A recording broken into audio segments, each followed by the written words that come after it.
ത്രിയേക ദൈവത്തിൻ്റെ അതിപരിശുദ്ധ നാമം വാഴ്ത്തപ്പെടുമാറാകട്ടെ. കർത്താവിൽ പ്രിയ വിശ്വാസികളുടെ സമൂഹമായ കുഞ്ഞുങ്ങളെ, നിങ്ങൾക്കേവർക്കും വലിയ നോമ്പിൻ്റെ 22ാമത്തെ ദിവസമായ ഇന്ന് പ്രഭാത വചനത്തിലേക്ക് സ്വാഗതം ചെയ്യുന്നു. ഇന്നത്തെ ചിന്താവിഷയം എന്നത് എപ്പോഴും ചെയ്യേണ്ടതായ കാര്യങ്ങൾ, അതായത് ഒരു ക്രിസ്ത്യാനി എപ്പോഴും ചെയ്തുകൊണ്ടിരിക്കേണ്ടതായ കാര്യങ്ങളാണ് ഇന്നത്തെ വിഷയം.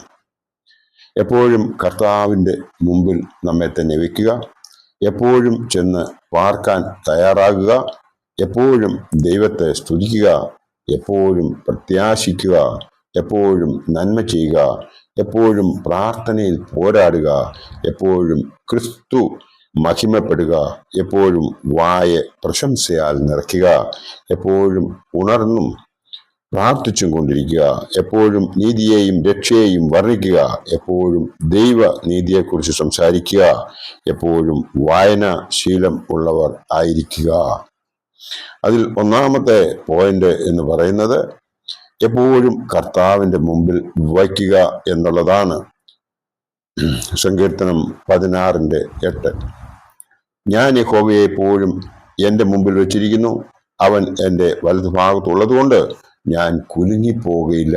ഒരു യഥാർത്ഥ വിശ്വാസത്തോടുകൂടിയുള്ള ഈ ചിന്ത നമ്മളെ നയിക്കുന്നുവെങ്കിൽ നാം എപ്പോഴും കർത്താവിനെ മുമ്പിൽ വയ്ക്കും എന്നുള്ള വേദഭാഗമാണ് ഇവിടെ എടുത്ത് നമ്മളെ കാണിക്കുന്നത്.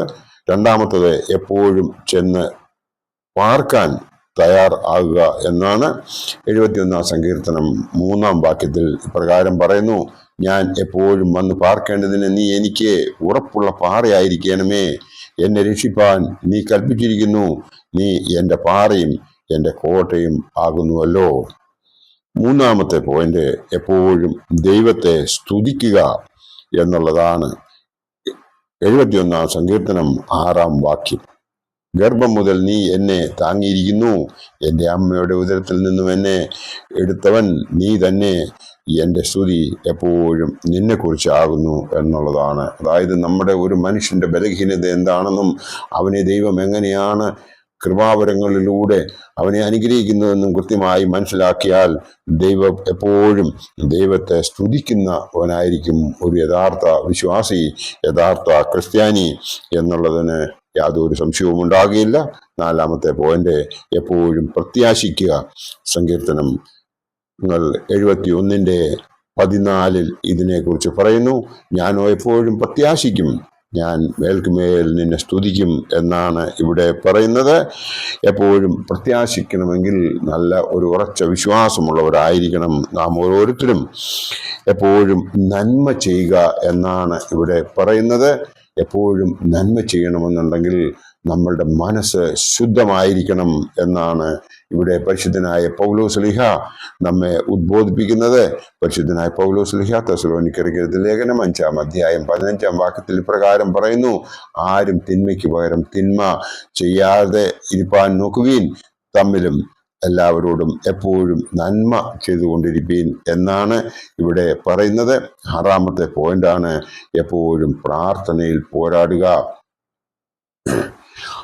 പ്രാർത്ഥനയിൽ എപ്പോഴും പോരാടണമെന്നുണ്ടെങ്കിൽ പരിശുദ്ധനായ പൗലോസ്ലീഹ കൊലോസ്യർക്ക് എഴുതിയ ലേഖനം 4:12 വാക്യത്തിൽ ഇതിനെക്കുറിച്ച് വളരെ ക്ലിയറായി പറയുന്നുണ്ട്. ഏഴാമത്തെ പോയിന്റ് എപ്പോഴും ക്രിസ്തുവിൽ മഹിമപ്പെടുക എന്നാണ് പരിശുദ്ധനായ പൗലോസ്ലീഹ ഫിലിപ്പിയർക്ക് എഴുതിയ ലേഖനം 1:20 വാക്യത്തിൽ പറയുന്നത്. എപ്പോഴും വായെ പ്രശംസയാൽ നിറയ്ക്കുക എന്ന് 71 സങ്കീർത്തനത്തിൽ 8 വാക്യത്തിൽ പറയുന്നത് നമുക്ക് കാണുവാൻ സാധിക്കും. 71:8.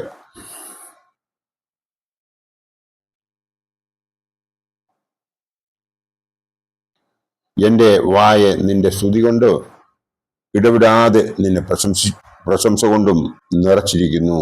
ഇവിടെ പറഞ്ഞിരിക്കുന്നത് എപ്പോഴും വായെ പ്രശംസയാൽ നിറച്ചിരിക്കുക എന്നാണ് പറയുന്നത്.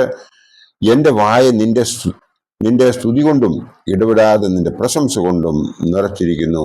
അത് സാധിക്കണമെങ്കിൽ നല്ല ഒരു വിശ്വാസമുള്ളതിൻ്റെ ഉടമയായിരിക്കണം നമ്മൾ ഓരോരുത്തരും എന്നാണ് ഇവിടെ എടുത്തു പറയുന്നത്.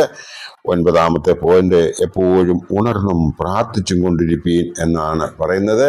വിശുദ്ധ ലൂക്കോസ് ഏവൻഗേലിയോസ്തായുടെ സുവിശേഷം 21-ാം അധ്യായം 36 ഇതിനെക്കുറിച്ച് പറയുന്നുണ്ട്.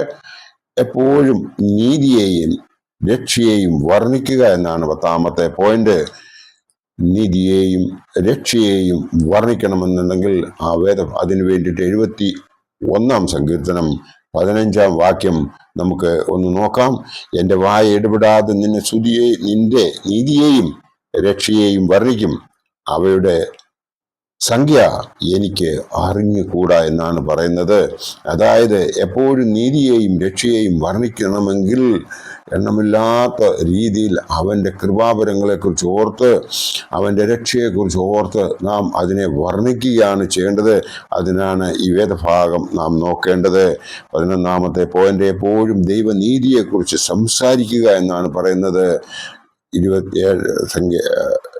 7-ാം സങ്കീർത്തനം 7-24 ഇതിനെക്കുറിച്ച് പറയുന്നുണ്ട്. എപ്പോഴും വായന ശീലമുള്ളവരായിരിക്കണം എന്നാണ് അടുത്ത വേദഭാഗം, ഈ അടുത്ത 12-ാമത്തെ പോയിന്റ് നമ്മളോട് പറയുന്നത്. അത് വചനമാണെങ്കിൽ മഹാസമാധാനം നമുക്ക് ഉണ്ടാകും എന്നുള്ളതിന് യാതൊരു സംശയവുമില്ല.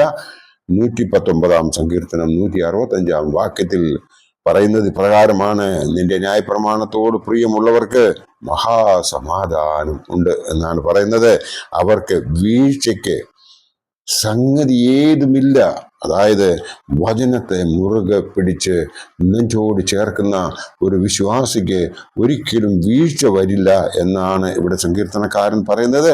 നിന്റെ ന്യായപ്രമാണത്തോട് പ്രിയമുള്ളവർക്ക് മഹാസമാധാനമുണ്ട്, അവർക്ക് വീഴ്ചയ്ക്ക് സംഗതി ഉണ്ടാവില്ല എന്നാണ് പറയുന്നത്. ഇവിടെ നാം കണ്ടത് 12 പോയിന്റുകളാണ്. അതിൽ 1-ാമത്തത് എപ്പോഴും കർത്താവിനെ മുമ്പിൽ വെക്കുക, 2-ാമത്തത് എപ്പോഴും ചെന്ന് പാർക്കാൻ തയ്യാറാകുക, 3-ാമത്തത് എപ്പോഴും ദൈവത്തെ സ്തുതിക്കുക, 4-ാമത്തത് എപ്പോഴും പ്രത്യാശിക്കുക, 5-ാമത്തത് എപ്പോഴും നന്മ ചെയ്യുക, 6-ാമത്തത് എപ്പോഴും പ്രാർത്ഥനയിൽ പോരാടുക, 7-ാമത്തത് എപ്പോഴും ക്രിസ്തുവിൽ മഹിമപ്പെടുക, 8-ാമത്തത് എപ്പോഴും വായെ പ്രശംസയാൽ നിറയ്ക്കുക, 9-ാമത്തത് എപ്പോഴും ഉണർന്നും പ്രാർത്ഥിച്ചും കൊണ്ടിരിക്കുക, എപ്പോഴും നീതിയെയും രക്ഷയെയും വർണ്ണിക്കുക, എപ്പോഴും ദൈവ നീതിയെക്കുറിച്ച് സംസാരിക്കുക. 12-ാമത്തെ പോയിന്റ്, എപ്പോഴും വായനാശീലമുള്ളവർ ആയിരിക്കണം എന്നാണ് ഇവിടെ എടുത്തു പറയുന്നത്. നാം ഓരോരുത്തരും ഇതേ രീതിയിൽ ജീവിക്കുന്നുവെങ്കിൽ നമുക്ക് സ്വർഗത്തിൽ ഒരു നിക്ഷേപമുണ്ടാകും. നമ്മുടെ നിത്യജീവിതം സന്തോഷത്തോടുകൂടി ആയിരിക്കും. ആയതിനാൽ നമുക്ക് ഒരു തീരുമാനമെടുക്കാം, അതിനായി നമുക്ക് പ്രാർത്ഥിക്കാം. സ്വർഗപിതാവേ, കാരുണ്യവാനായ കർത്താവേ, ഇതേവരെ ഞങ്ങളെ കാത്തുരക്ഷനായി നിന്നെ ഞങ്ങൾ സ്തുതിക്കുന്നു, സ്തോത്രം ചെയ്യുന്നു. ഞങ്ങളെ എല്ലാവരെയും നിന്റെ തൃപ്പാദത്തിൽ സമർപ്പിക്കുന്നു. കർത്താവേ, എപ്പോഴും നിന്റെ മുമ്പിൽ വയ്പാൻ ഞങ്ങൾക്ക് സംഗതിയാകണമേ. എപ്പോഴും നിന്നെ സ്തുതിപ്പാൻ ഞങ്ങളെ യോഗ്യരാക്കണമേ. പ്രത്യാശയുള്ള ജീവിതം ജീവിപ്പാൻ ഞങ്ങൾക്ക് ഇടയാകണമേ. എപ്പോഴും നന്മ ചെയ്യുന്നതിനുള്ള നല്ല മനസ്സ് ഞങ്ങൾക്ക് നീ തരണമേ. എപ്പോഴും തിന്മയോട് പോരാടുവാനുള്ള ശക്തി ഞങ്ങൾക്ക് പ്രദാനം ചെയ്യണമേ.